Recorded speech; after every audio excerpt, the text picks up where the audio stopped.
ये चैनल केवल मनोरंजन के लिए है। हम किसी भी तरह के अंधश्रद्धा को बढ़ावा नहीं देते। शाम का समय था। सूरज गंगा की लहरों को सुनहरी आभा दे रहा था। हवा में धूप और अगरबत्ती की हल्की सुगंध घुली थी। चारों ओर घंटियों की ध्वनि गूंज रही थी और दूर से साधुओं के मंत्रों की गूंज सुनाई दे रही थी। गंगा घाट पर आर्यन एक शिला पर बैठा आंखें मूंद कर ओम का जाप कर रहा था। वो ध्यान लगाने की कोशिश कर रहा था, लेकिन उसके भीतर एक अजीब सी बेचैनी थी। ये उसका पहला महाकुंभ था और वो इस पवित्र ऊर्जा को महसूस करने के लिए खुद को खोलना चाहता था।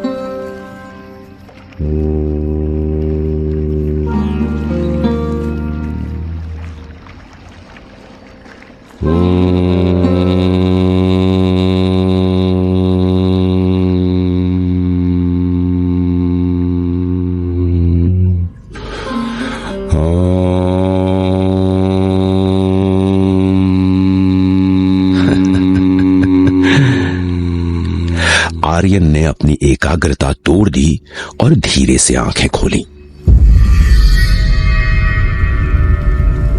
उसके ठीक पास एक वृद्ध साधु बैठे थे। उनकी आंखों में एक रहस्यमयी चमक थी, मानो वो किसी के भीतर तक देख सकते हो।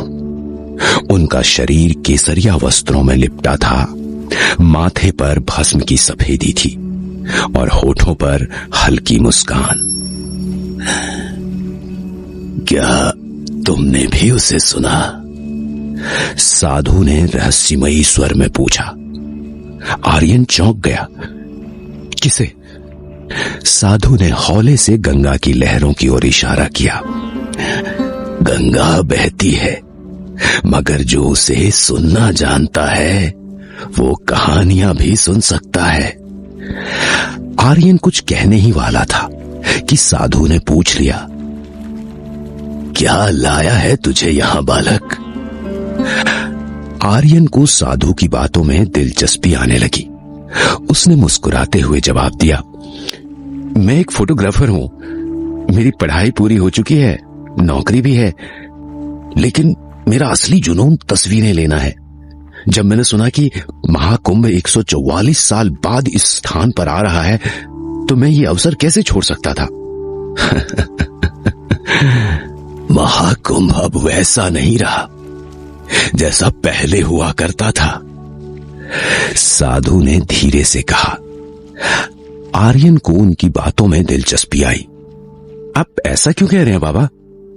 साधु ने गहरी सांस ली और गंगा की ओर देखा। महाकुंभ केवल एक साधारण मेला नहीं है, ये ब्रह्मांड के रहस्यों से जुड़ा हुआ है।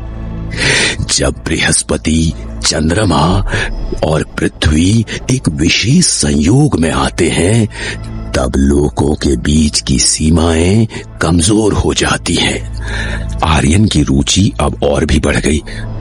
मतलब? साधु ने उसे ध्यान से देखा। मतलब ये कि यहां जो साधु संत आते हैं वे सब इस दुनिया के नहीं होते।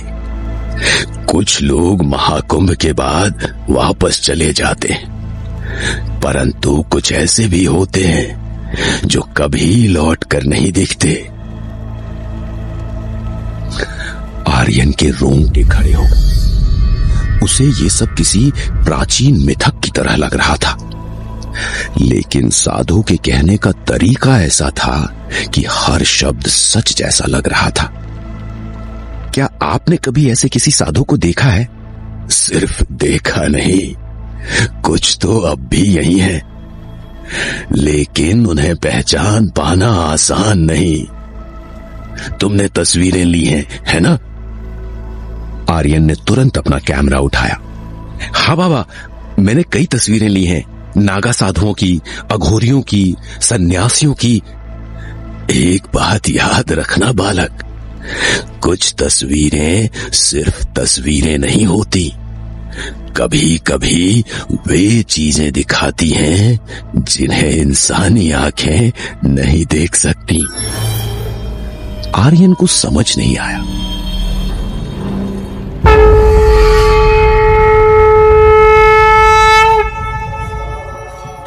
तभी घाट पर आरती की शंख ध्वनि गूंज उठी। आर्यन ने पल भर के लिए अपनी नजरें साधु से हटा ली और जब दोबारा उनकी ओर देखा तो वहां कोई नहीं था। साधु जैसे हवा में घुल गए थे।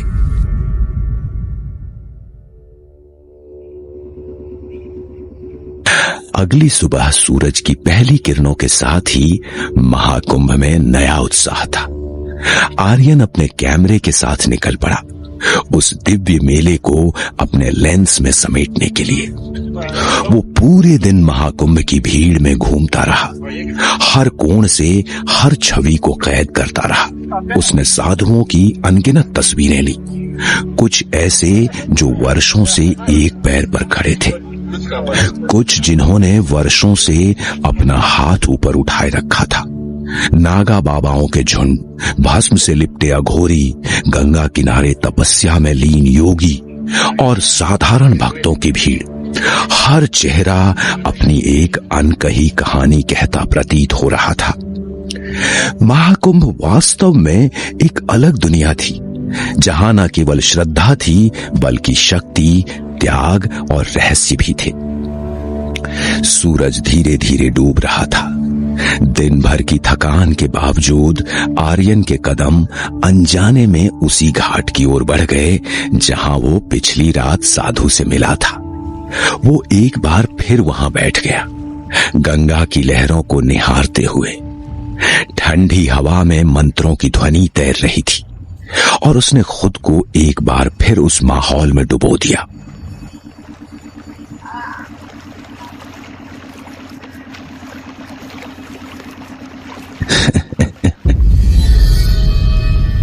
आर्यन का शरीर एक पल के लिए सिहर उठा। उसने तुरंत सिर घुमाया और ठीक वैसे ही जैसे कल हुआ था, वही साधु उसके पास बैठे थे। उनकी आंखों में वही गहरी चमक थी, होठों पर हल्की मुस्कान थी, मानो वे आर्यन की हर प्रतिक्रिया को पहले से जानते हो। तो कैसा रहा तुम्हारा दिन? साधु ने सहजता से पूछा। आर्यन ने थोड़ी देर उन्हें देखा, फिर मुस्कुराते हुए जवाब दिया, अच्छा था, बहुत कुछ देखा, इधर उधर घूमता रहा, मंदिर, गंगा, लोग, साधु, हर जगह आस्था का एक अलग रूप देखने को मिला। साधु ने सिर हिलाया, जैसे सब पहले से जानते हो। फिर आर्यन ने थोड़ी हिचकिचाहट के साथ पूछा, बाबा एक बात समझ नहीं आती, लोग सन्यास क्यों लेते हैं? कोई जीवन भर एक ही मुद्रा में खड़ा रहता है, कोई भस्म लपेटे अघोरी बन जाता है, कोई पूरी दुनिया त्याग कर जंगलों में चला जाता है।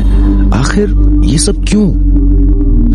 साधु कुछ क्षणों तक शांत रहे। उन्होंने गंगा की ओर देखा, फिर एक लंबी सांस लेते हुए बोले, सन्यास केवल शरीर का नहीं, मन और आत्मा का भी त्याग है।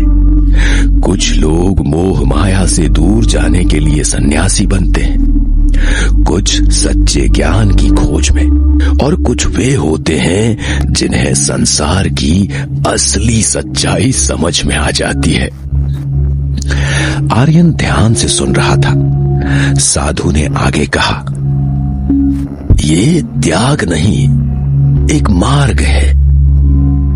जो इसे समझ लेता है वो इस दुनिया में होते हुए भी इस दुनिया से परे हो जाता है।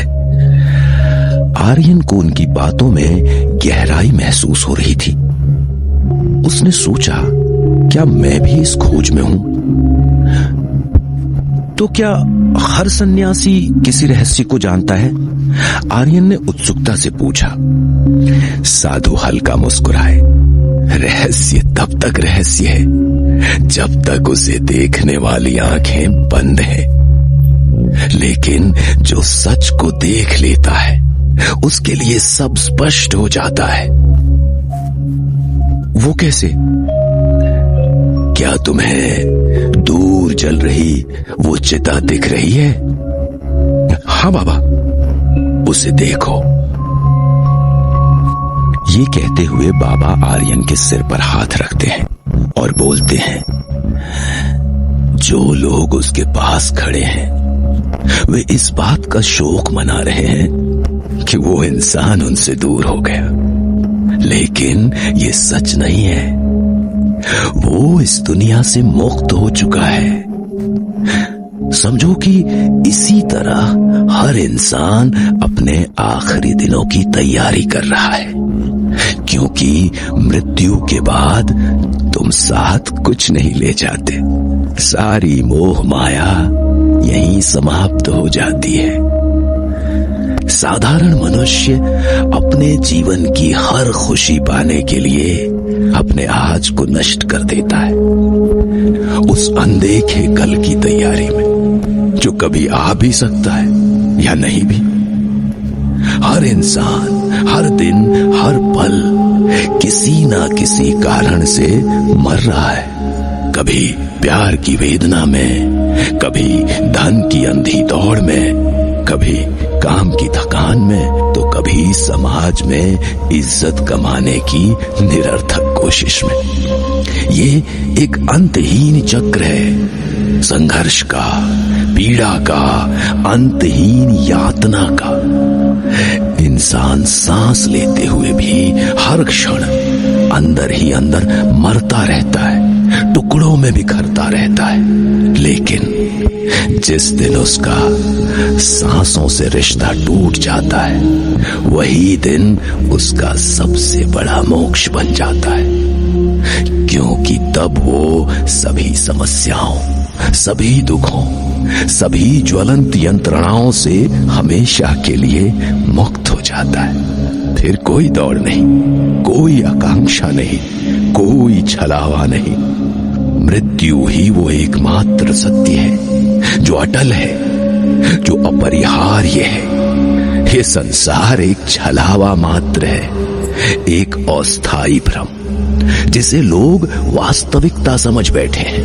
लेकिन जब ये भयानक सत्य तुम्हारी आत्मा में समाने लगता है, जब जीवन की ये खोखली सच्चाई तुम्हारे भीतर गूंजने लगती है, तो तुम सब कुछ त्याग कर उस संन्यास की ओर खिंचने लगते हो, जहां कोई मोह नहीं, कोई बंधन नहीं, बस शून्य, बस अनंत मौन।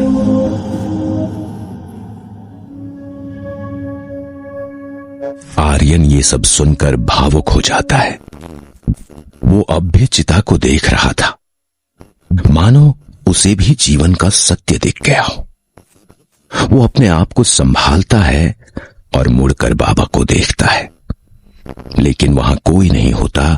ये देखकर आर्यन हैरान हो जाता है। आर्यन उन्हें भीड़ में इधर उधर ढूंढने की कोशिश करता है, लेकिन वे कहीं नहीं दिखते।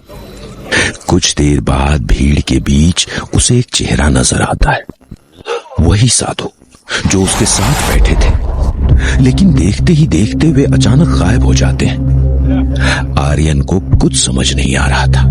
वो उसी दिशा में चल पड़ता है। थोड़ी दूर जाने पर आर्यन को वही गुरुजी एक मोड़ पर मुड़ते हुए दिखते हैं। वे अब भी आर्यन को देख रहे हैं, मानो उसे अपने साथ बुला रहे हैं। आर्यन उनकी दिशा में बढ़ने लगता है। कुछ दूर चलने के बाद वे फिर एक गली में मुड़ जाते हैं और आर्यन भी उनके पीछे चला जाता है। कुछ देर बाद आर्यन देखता है कि वो साधु एक पुराने दरवाजे से अंदर चले गए, जो लाल धागों, हल्दी और कुमकुम से ढका हुआ था। दरवाजा। आर्यन धीरे धीरे उस दरवाजे के पास पहुंचता है। वो दरवाजा खोलता है तो वहां से एक तेज रोशनी निकल रही होती है। आर्यन खुद को उस रोशनी के हवाले कर देता है और अंदर चला जाता है।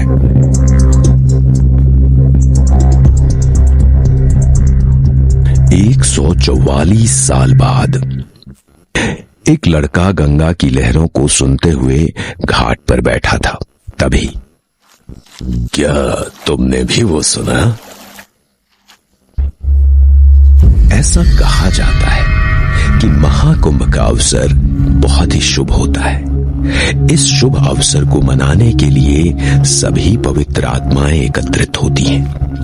लेकिन जैसे ही ये अवसर समाप्त होता है, इनमें से कुछ साधु हमेशा के लिए गायब हो जाते हैं। किसी को नहीं पता कि वे कौन थे, कहां से आए थे और कहां गए। लेकिन उसी अवसर पर वे फिर से नजर भी आते हैं। इसी तरह आर्यन भी साधु की बातों से प्रभावित होकर जीवन का सत्य जानने के लिए उनके पीछे चला गया।